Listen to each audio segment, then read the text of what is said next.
A small change to your paycheck could spell more debt for many workers all across the country.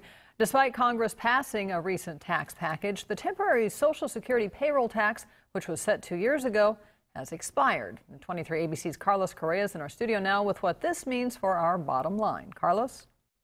For the past 2 years, the government has been collecting 2 percentage points less from you to fund Social Security. But in 2013, we're all back to paying that 6.2% for salary, which financial planners say could add up.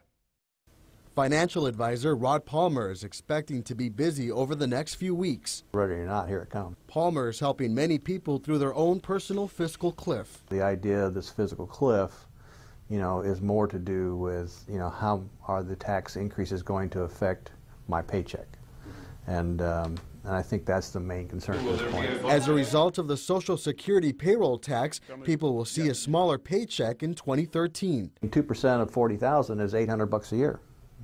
That was spendable to you for the last 2 years is no longer there. The tax expiration isn't sitting well with many wage earners who say they're not financially ready for the pay reduction. I mean, I guess you just always have to be prepared for this kind of and just save more. You got more tax. It's no good. Probably going to have to cut back on some stuff because nowadays gas is really expensive, so less shopping for me. Palmer says being more financially responsible starts with a written plan, identifying the needs and look where you want to be in the next 5 years. That's something that you need when you get ready to retire. I mean, Social Security is something that needs to be there.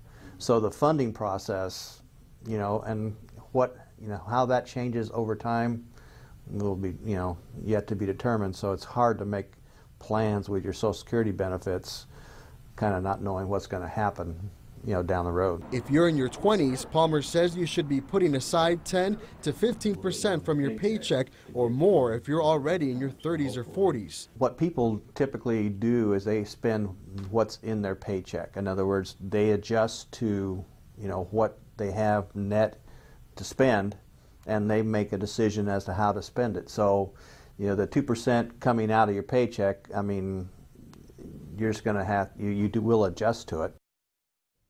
Creating an emergency fund with about 3 months' worth of living expenses is also key to being financially fit in the new year. In the studio, Carlos Correa, 23 ABC.